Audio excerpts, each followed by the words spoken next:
며느리는 남의 집 딸이라지만 집안의 기운은 그 며느리 손끝에서 다시 살아나기도 하지.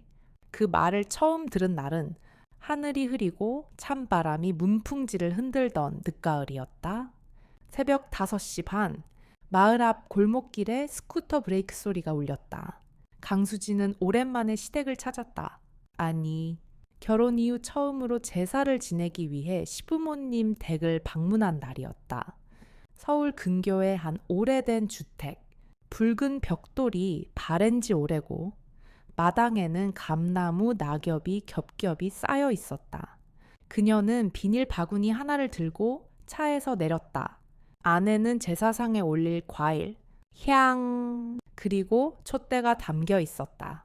짙은 회색 롱코트를 입고 머리를 단정히 묶은 그녀는 문간에 들어서자마자 2개의 제사상이 나란히 놓인 안채의 불단을 바라보았다. 하나는 향이 아직 은은히 퍼지고 있었고 다른 하나는 먼지에 덮인 채 오래된 꽃병이 갈라져 있었다. 집 안 공기는 묘하게 무거웠고 말 한마디 없이 남편 윤도현은 짐만 들고 방으로 들어가 버렸다. 마루에서 이 시아버지 윤기차는 조용히 차를 따르고 있었다. 그의 시선도 그녀처럼 2개의 제사상을 번갈아 바라보았다. 단 한순간 그의 눈길이 수진을 스치고는 이내 다른 곳을 보며 입을 굳게 다물었다. 수진은 손에 들고 있던 제사 음식을 조심스럽게 내려놓고 제사상 앞에 무릎을 꿇었다. 향을 올리기 전 낡은 수건 하나가 향단 옆에 덩그러니 놓여 있는 것이 눈에 들어왔다.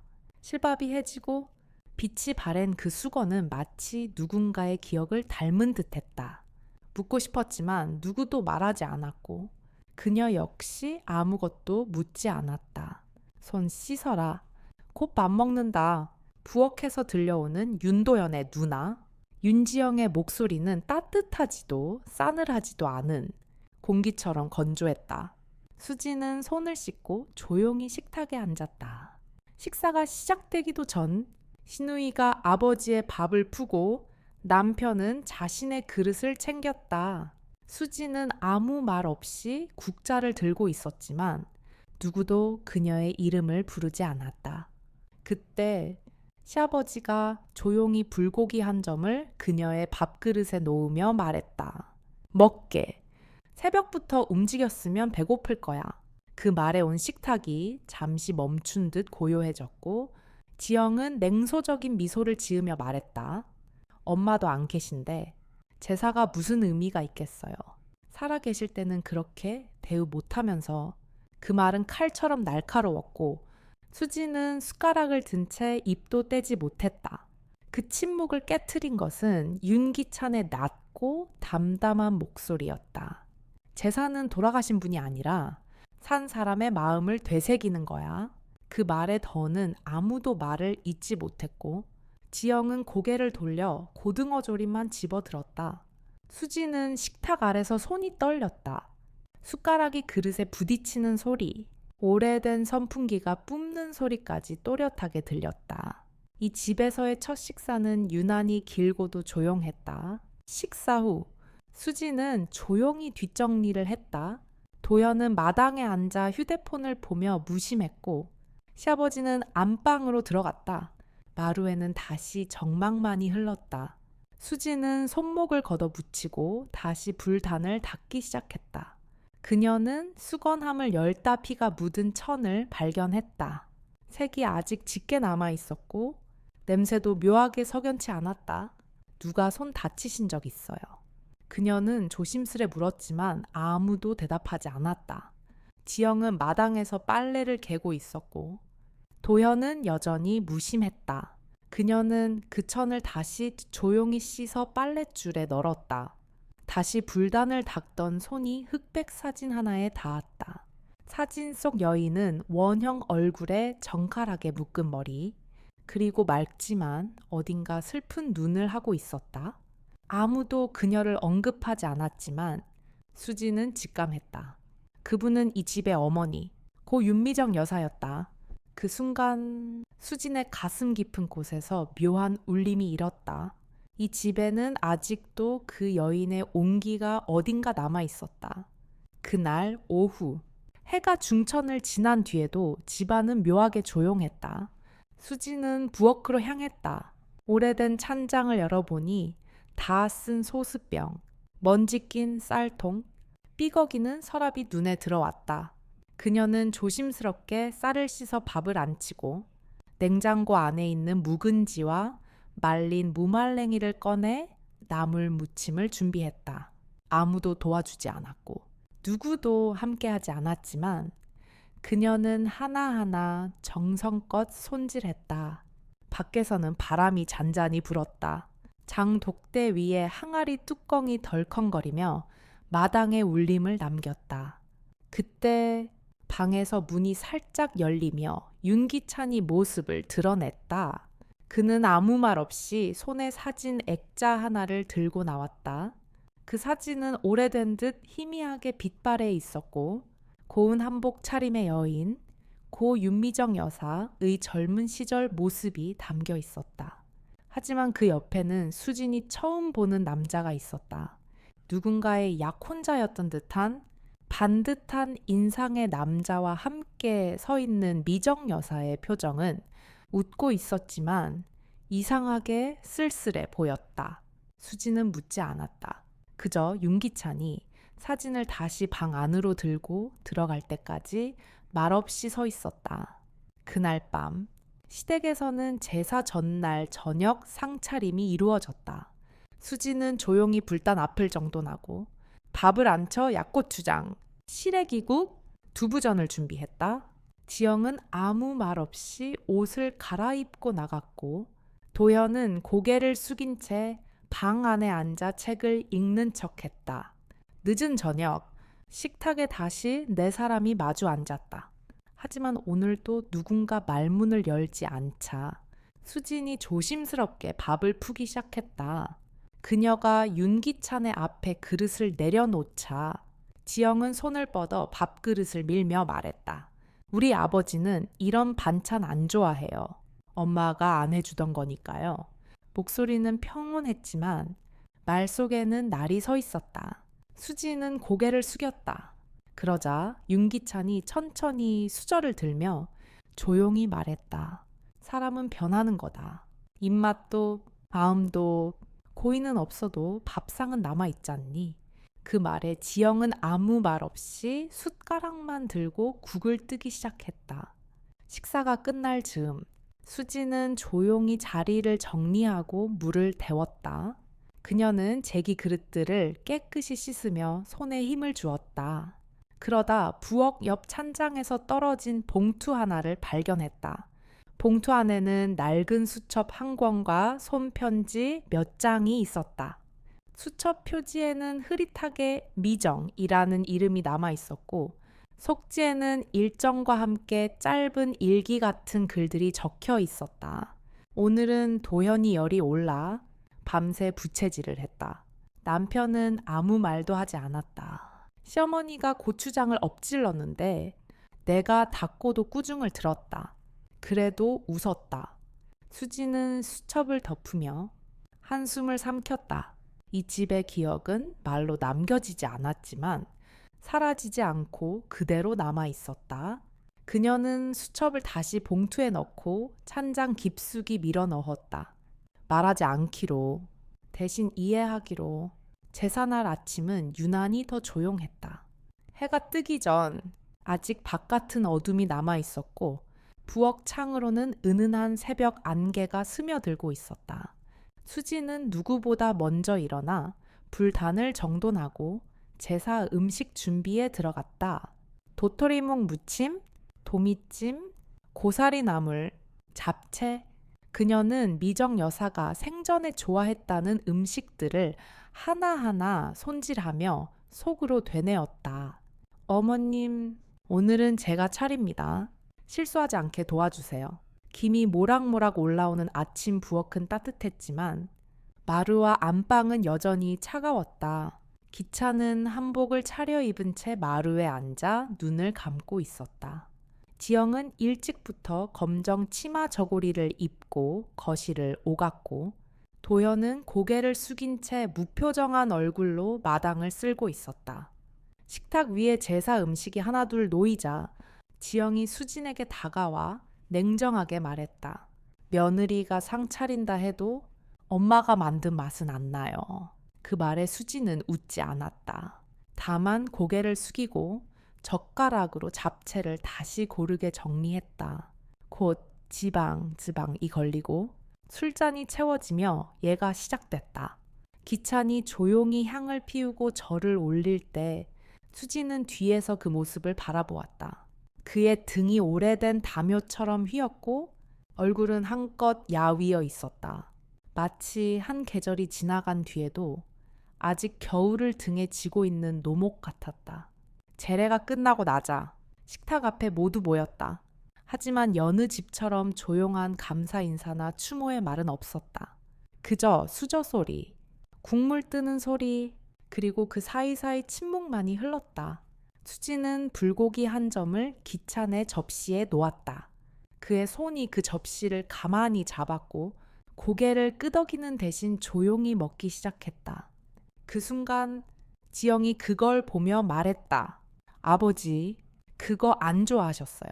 엄마 생전에 늘 간이 세다고 했잖아요. 말은 또 한 번 공기를 얼어붙게 했다.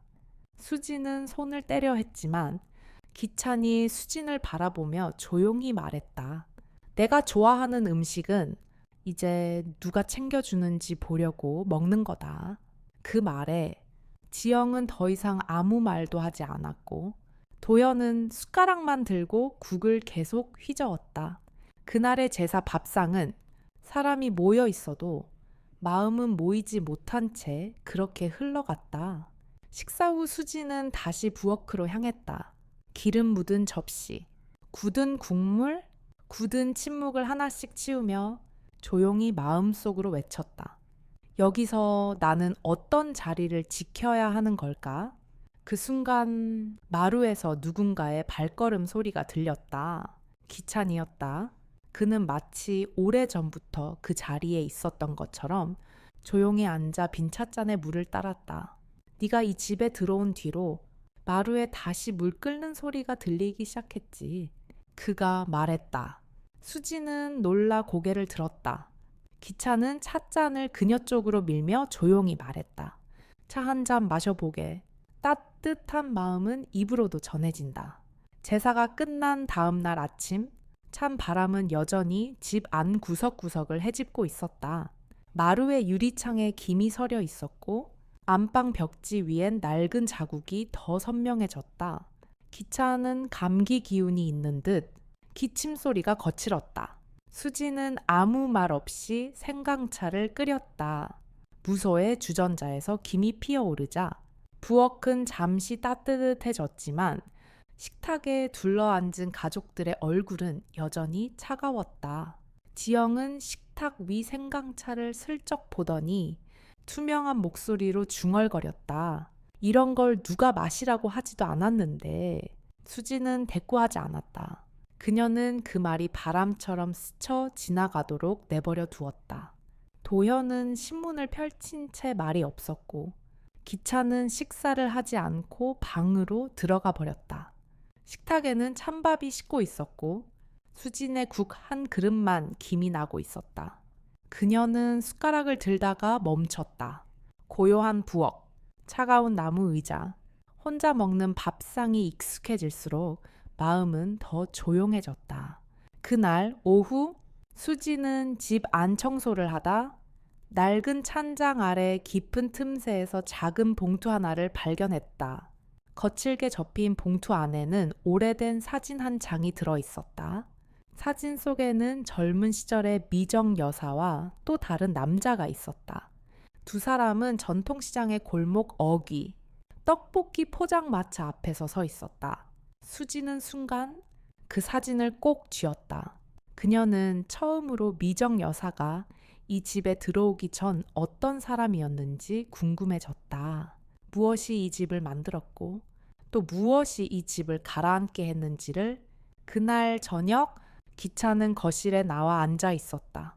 따뜻한 차 한 잔이 그 앞에 놓였고 수지는 조심스럽게 그 옆에 앉았다. 기차는 사진을 보며 조용히 말했다. 그 사람은 내 시어머니가 이 집에 들어오기 전에 약혼했던 사람이었지. 음악 선생이었어. 가난했지만 참 따뜻한 사람이었지.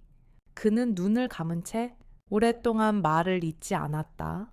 하지만 부모는 반대했고 결국 미정이는 이 집에 들어왔다. 이 사진은 미정이가 나한테 직접 줬어. 아무 말 없이 그냥 접어서 찬장 안에 넣었지. 수지는 묻지 않았다. 그녀는 그저 조용히 그 이야기를 기억으로 받아들였다. 침묵은 때로 말보다 깊은 감정을 전달한다는 것을 이제는 알았다. 그날 밤 기차는 갑자기 부엌으로 들어와 수진 옆에 앉았다. 미정이는 늘 부엌에 있었지. 말없이 밥을 짓고 국을 끓이고 찬물에 손이 트면서도 아랫목에 앉아 아무 불평도 하지 않았지. 그는 조용히 덧붙였다. 너를 보면 그 시절 미정이가 생각나. 꼭 그 모습이야. 수지는 가만히 웃으며 대답했다. 어머님이 남기고 가신 게 있다면 그건 어쩌면 밥상 위에 옹기였을지도 몰라요. 그 순간 부엌의 불빛이 따뜻하게 흔들렸다.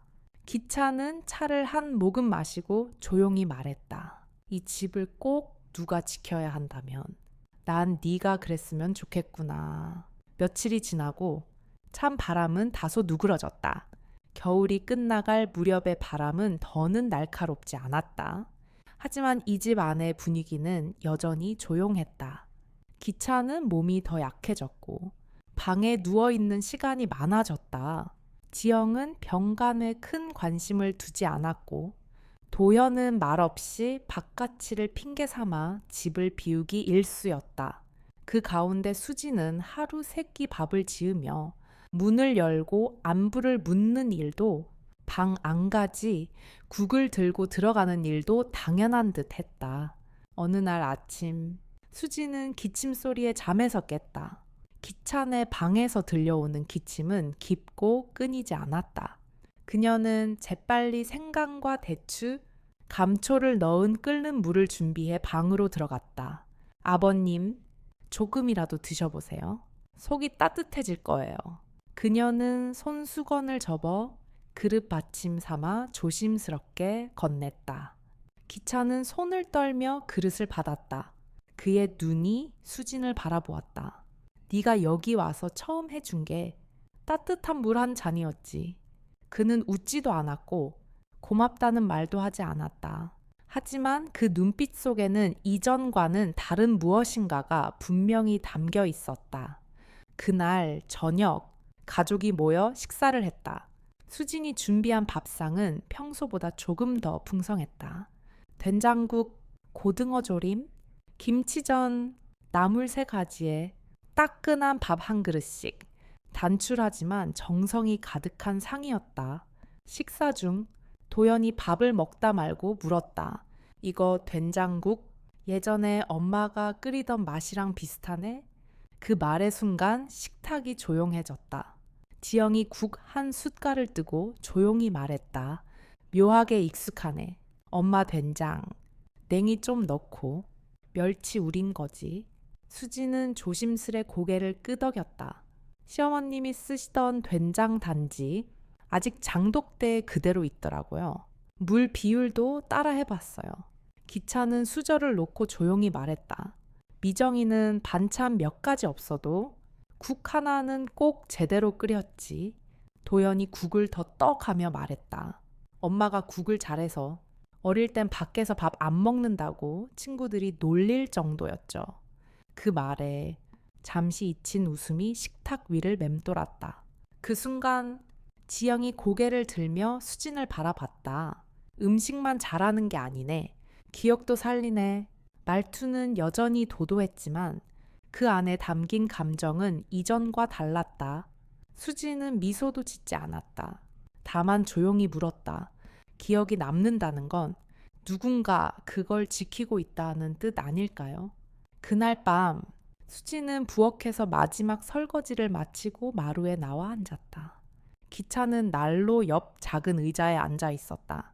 그는 작은 상자 하나를 건넸다. 수진이 열어보니 낡은 종이 봉투와 작은 수첩, 그리고 오래된 열쇠 하나가 들어있었다. 이건 미정이가 남긴 것들이다. 이 집의 한쪽을 지켜온 것들이지. 그의 목소리는 낮았지만 단단했다.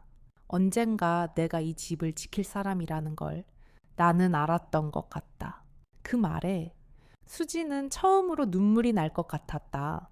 하지만 그녀는 고개를 숙였다. 조용히 봉투를 가슴에 안고 입을 열었다. 그럼 이제 저는 이 집을 제 자식에게 어떻게 보여줘야 할지 고민해야겠네요. 그 말에 기차는 눈을 감고 고개를 끄덕였다. 살아있는 사람이 기억하면 집은 절대 무너지지 않는다. 봄 기운이 들어서기 시작한 어느 늦겨울 아침, 창문을 열자 찬 공기 사이로 미세하게 매화향이 스쳤다. 수지는 이불을 털며 문득 생각했다. 이 집은 겨울이 길다. 하지만 봄이 안 오는 건 아니구나. 기차는 최근 몇 주간 말을 아꼈다. 더 이상 오랜 시간을 앉아 있지 못했고 밤마다 기침이 길어졌지만 수진이 끓인 배숙은 유일하게 넘길 수 있는 음식이 되었다. 그녀는 묻지 않았다. 다만 그가 앉은 자리를 덮고 마루 밑으로 새는 바람을 막았고 마당에 볕이 드는 쪽으로 의자를 옮겼다. 어느 날 도연이 문득 말했다. 아버지, 주치의가 장기 요양보다는 가족 돌봄이 낫다고 하셨어요. 근데 우리가 전부 말끝을 흐리는 그를 대신해 지영이 말했다. 차라리 요양병원 보내는 게 더 낫지 않을까. 솔직히 간호는 전문적으로 받아야지. 그 말에 거실 공기가 잠시 얼어붙었다. 그 순간 수진이 조용히 말했다. 누군가는 아버님이 앉아 계시던 자리를 기억해야 해요. 그걸 잊으면 집도 그 자리를 잊어요. 기차는 작게 웃었다. 누가 뭐래도 나는 이 자리가 좋다. 비가 새고 문풍지 바람 들어와도 여기가 좋다. 지영은 입술을 깨물었고 도연은 말없이 고개를 돌렸다. 그날 밤 수지는 작은 방 하나를 정리해 병간호 방으로 바꾸었다. 낡은 벽지, 위에는 가족 사진과 어린 시절, 도현의 송을씨 그림, 그리고 미정 여사의 장롱 안에 있던 손수수 놓은 베개 씻이 걸렸다. 그녀는 그곳을 다시 사는 방이라고 불렀다. 며칠 뒤 기찬의 증상이 심해졌고 의사가 정기왕진을 왔다. 의사는 안채에서 진료를 마친 후 수진을 따로 불렀다. 환자분이 요즘 편안해 보입니다. 심리적인 안정이 큰 도움이 된 것 같습니다. 여기 혹시 가족 다이어리 같은 것 안 쓰시나요? 정서적으로 남기고 싶은 게 많아 보이셔서 그 말에 수지는 조용히 미정 여사의 수첩을 떠올렸다. 그리고 그날 밤 수지는 처음으로 하얀 공책을 꺼내 제목을 썼다. 집이 나를 기억하게 하려면 첫 장에는 이렇게 썼다. 나는 며느리로 이 집에 들어왔지만 이제는 누군가에게 이 집의 어머니가 되어야 할지도 모른다. 다음 날 아침 도현이 그녀의 다이어리를 우연히 펼쳐보게 되었고 한동안 아무 말 없이 그 자리에서 꼼짝하지 않았다. 그날 저녁 도현은 수진에게 다가와 말했다. 우리 다시 집 전체 페인트 칠할까? 아버지 계시는 동안에라도 조금 더 환하게. 그 말에 수진은 미소 지으며 고개를 끄덕였다. 그러자 어머님이 쓰시던 커튼도 새로 달고 며칠 뒤 집안 전체에 새 페인트 냄새가 은은히 돌았다. 오래된 목재 틈에는 코르크로 마감이 되었고 마루는 윤기가 돌아 다시 온기가 돌기 시작했다.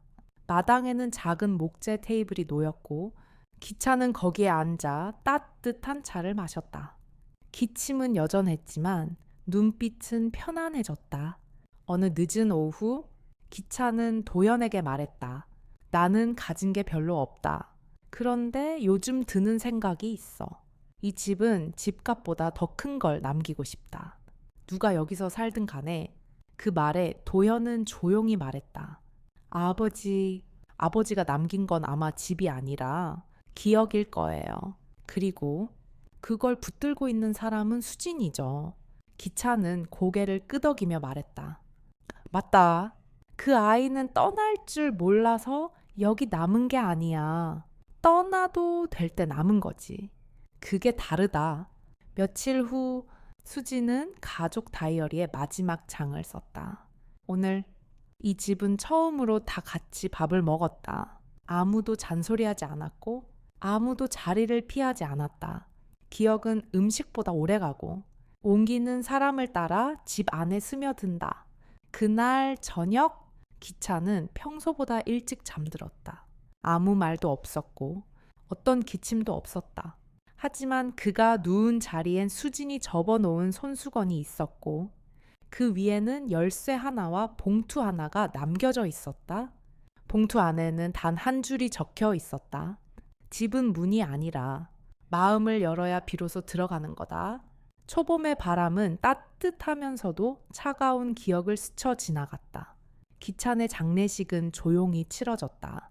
가족만 참석한 소규모 의식이었지만 한 사람의 삶을 기리는 마음만큼은 컸다. 상복을 입은 지영은 처음으로 수진에게 수건을 건넸고 도현은 조용히 조화를 들고 빈소 가장 가까운 자리에 앉았다.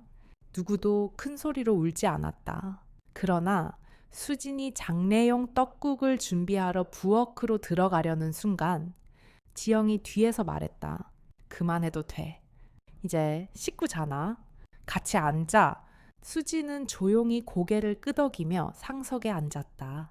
기차 내 영정사진은 여전히 그 미소 없는 표정이었지만 보는 이들마다 그 얼굴에서 무언가를 읽는 듯했다. 장례가 끝나고 모두가 흩어진 다음 날 수지는 혼자서 기차 내 유품을 정리하고 있었다. 안방 장롱 속 맨 아래 서랍에는 작은 나무함 하나가 있었다.